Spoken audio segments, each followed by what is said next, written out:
Quelle bataille a scellé le destin de l'empire le plus puissant de l'Antiquité foi? Abonnez-vous maintenant pour explorer les plus grands affrontements militaires de l'histoire. Plongeons ensemble dans la poussière sanglante de la plaine de Gaugamélès. Nous sommes en l'an 331 avant notre ère, au cœur de la Mésopotamie. 2 années ont passé depuis l'humiliation perse à la bataille d'Issos. Le conquérant macédonien a déjà soumis la Phénicie et l'Égypte antique. Il marche désormais vers l'Est pour porter le coup de grâce.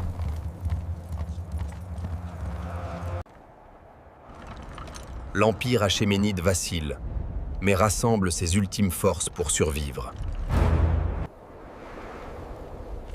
Le grand roi perse choisit méticuleusement le terrain de l'affrontement final.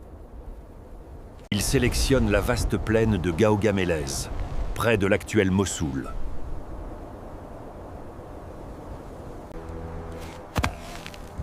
Le terrain est parfaitement plat et débarrassé de tout obstacle naturel. Cette géographie favorise sa cavalerie massive et ses chars meurtriers.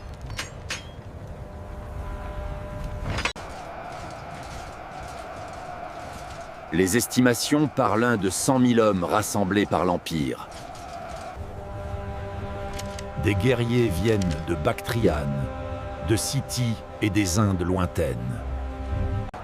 Face à cette maréa humaine, l'armée macédonienne semble bien dérisoire. Le conquérant macédonien ne commande que 47 000 soldats vétérans. La nuit précédant le combat, la tension est palpable dans le camp. Nous devrions frapper maintenant, sous le couvert de l'obscurité.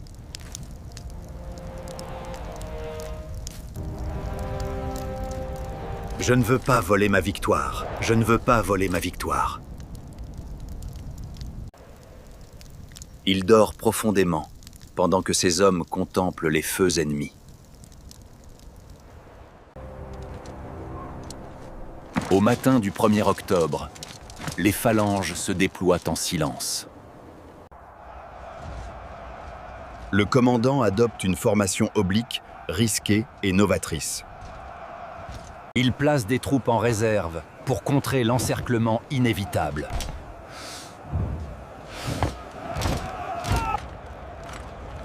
Le grand roi perse lance ses chars à faux terrifiants en premier. Les lames tranchantes aux roues doivent briser les rangs serrés massés quinquaniens. Mais l'infanterie légère adverse vise habilement les conducteurs et les chevaux.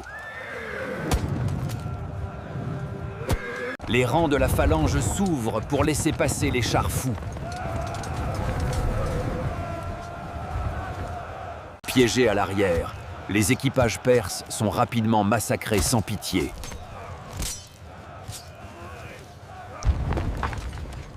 La première arme secrète de l'Empire vient d'échouer lamentablement. Le gouverneur de Babylone mène la cavalerie perse sur le flanc droit. Il frappe durement l'aile gauche commandée par le vieux général.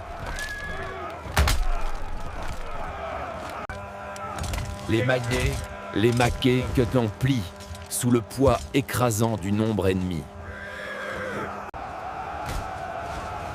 Une brèche dangereuse se crée entre le centre et l'aile gauche. Le grand roi perse pense tenir enfin sa victoire tant attendue. Il envoie plus de cavalerie pour exploiter cette ouverture critique.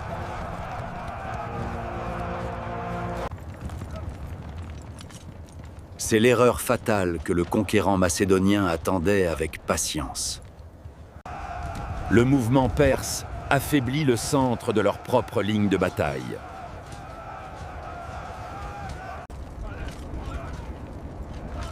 une ouverture apparaît soudainement dans la formation de la garde royale. Le chef macédonien rassemble ses compagnons pour une charge dévastatrice. Ils forment un coin géant et foncent droit vers le roi. Les sarisses macédoniennes frappent les visages des gardes personnels du roi.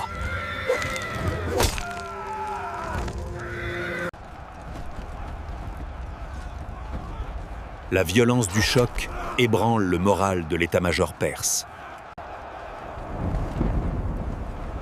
Le grand roi perse voit la mort arriver à grande vitesse.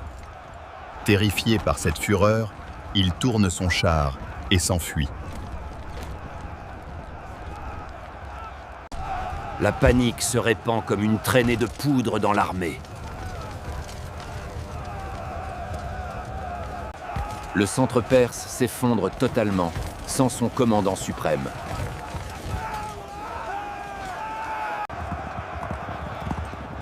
Le conquérant macédonien veut poursuivre et tuer son rival immédiatement.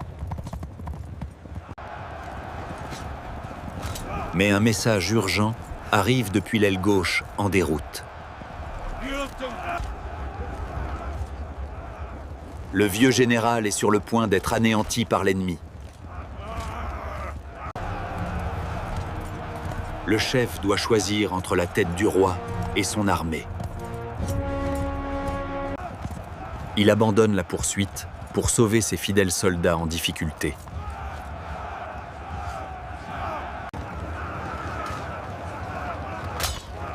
Sa cavalerie d'élite frappe les ennemis victorieux par l'arrière.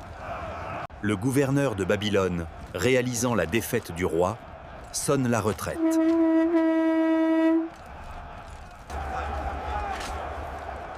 Le carnage se poursuit jusqu'à la tombée de la nuit noire.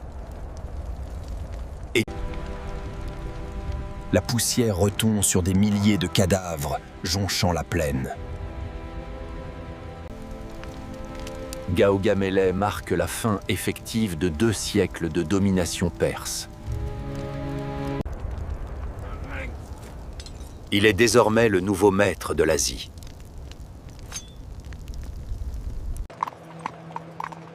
Babylone ouvre ses portes sans résistance aux vainqueurs quelques jours plus tard. L'histoire militaire a changé à jamais sur ce champ de bataille.